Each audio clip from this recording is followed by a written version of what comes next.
Now, one of the best ways to improve your breathing and quickly improve your athletic performance is to do high altitude training.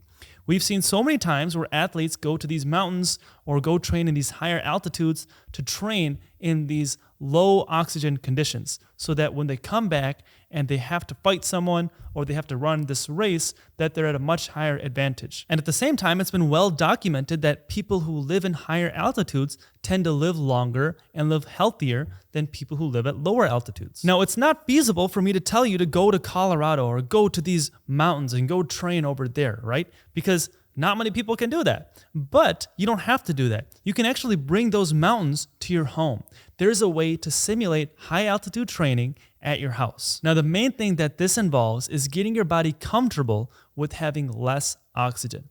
Now, you may think I'm crazy for saying that because we need oxygen to survive.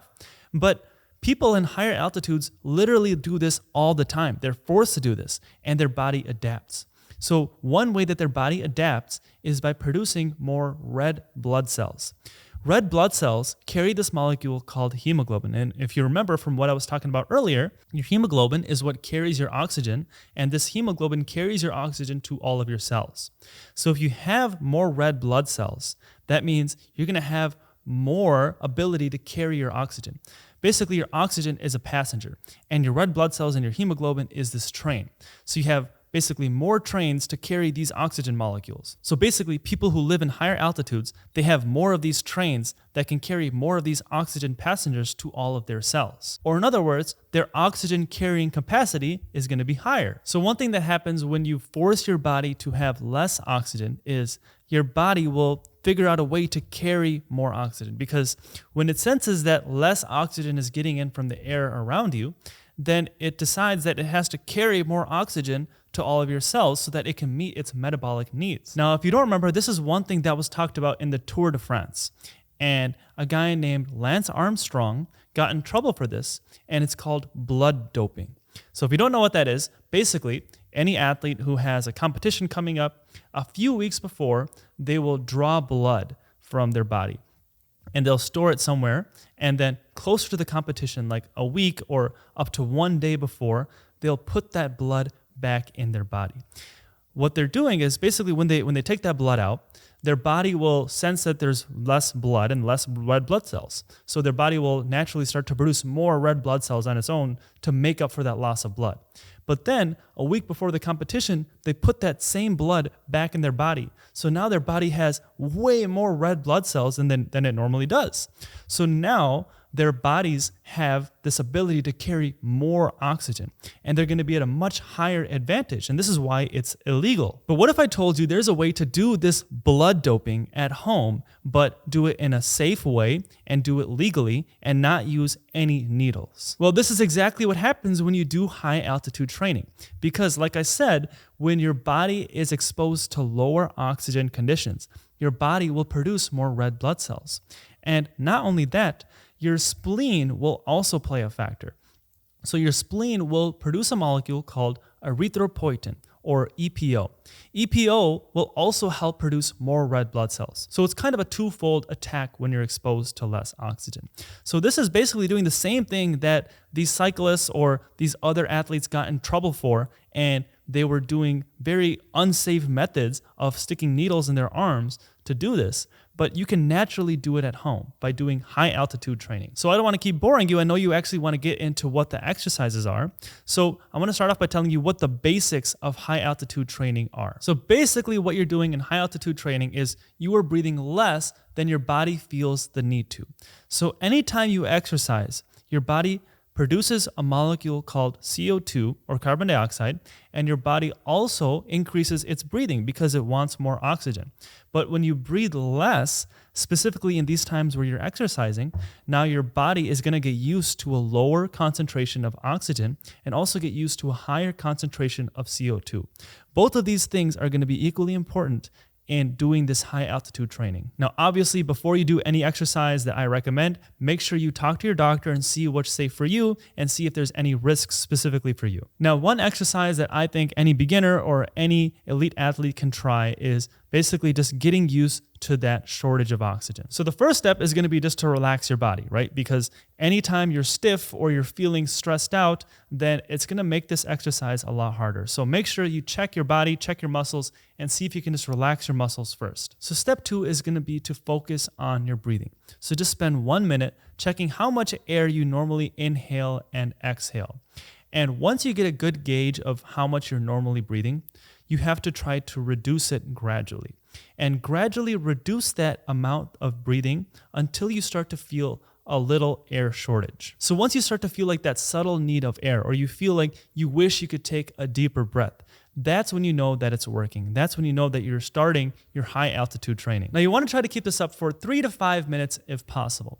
And to make it a little more difficult, what you can do is you can put a hand over your belly and you can add a little bit of resistance as you're breathing. So anytime you're inhaling, try to push a little bit against your belly to make it even harder to breathe in. Now you don't want to go too far. If your muscles start feeling really tense and this gets really difficult, just abandon the exercise and relax for like 15 to 30 seconds, and then you can go back into it.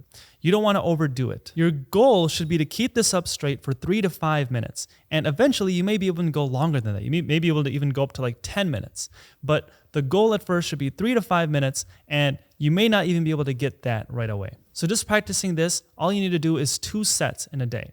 And this will be a good way to start your high altitude training. Now, another exercise you can try is to try either walking, running, or jogging while holding your breath. If you're a very fit person, then you can make it more challenging and more extreme. But if you're a couch potato or you're someone that never really works out, then definitely take it lightly. So what you got to do is you do a normal inhale and exhale through your nose. And after your exhale, you either walk or you jog or you run as many paces as you can until you have a strong urge to breathe.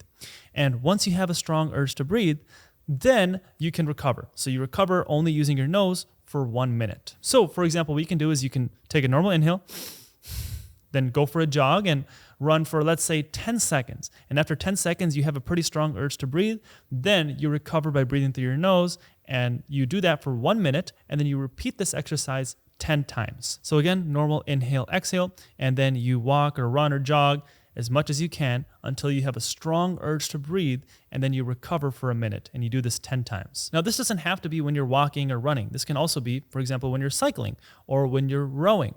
The times I would not recommend this is when you're swimming, for example, because if something happens and you start feeling lightheaded, you don't want to be in water. Obviously, again, this will vary on your fitness level. If you are an expert swimmer, then you're probably going to be more used to having an air shortage. Now, this is also really good to do for a warm-up. So before you're about to go for a run, you can try doing this warm-up where you hold your breath for like 5 to 10 sets.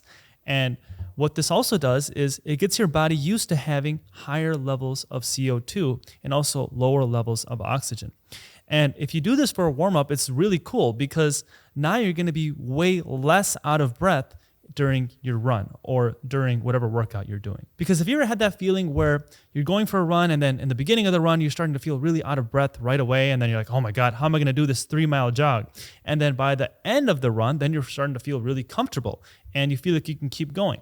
Well, the reason you felt really breathless in the beginning is because your body wasn't used to that higher level of CO2 you get from working out, and also your body wasn't used to that oxygen shortage. So if you're practicing this warm-up where you're holding your breath before your jog or before your run or before your workout, then your body's going to be used to that higher CO2 level and you're going to be way less likely to be out of breath the whole run. Now, like I said, you can even up the intensity of this and use this technique at home. So for example, some track coaches even use this. So one track coach in particular, he had his athletes who were running 200-meter runs. And this is basically a sprint. So in the last 15 meters of that sprint, he had these athletes hold their breath. And after they were done, they would rest for about 30 seconds, then they would do it again, and then they would rest for 30 seconds, then they would repeat, they'd do the same thing all over again, then they would repeat, and they would do this whole thing about 3 to 4 times, these 200-meter sprints with 15 meters of holding your breath.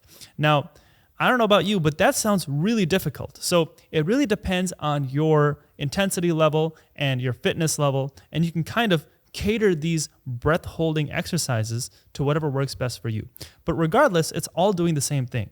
It's all doing another simulation of high altitude training. Now, another thing you want to try is anytime you're exercising, especially when you're training, you want to use your nose at all times during that exercise. Now, at first, what you might notice is your performance might decline a little bit. Your performance might get a little worse. And the reason is that you might have to actually lower your intensity of your workout so that you can properly breathe through your nose the whole time.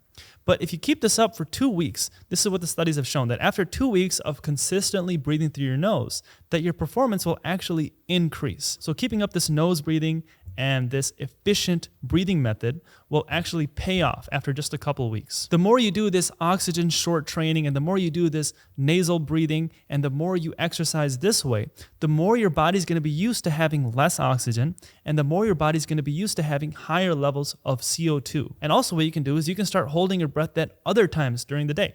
Like sometimes I'm reading a book and I just start holding my breath and I do like a few sets while I'm reading. This is other ways to get your body in this high altitude mode where it's used to having lower levels of oxygen. Now, one important thing that I cannot stress enough is to not overdo it. You don't need to go to the point where you feel like you're out of breath completely and you're dying on the floor. That's not going to help you and that's actually going to make it worse. Just getting a medium to strong urge to breathe during these breath holds is going to do wonders for you, and that's going to be enough to simulate that high altitude training. Not all stress is bad, and stress has also been shown to improve our memory. So, for example, if you have to take an exam and you have that stress and you have to learn for that exam, that short or that small amount of stress can actually improve your memory for a short period of time.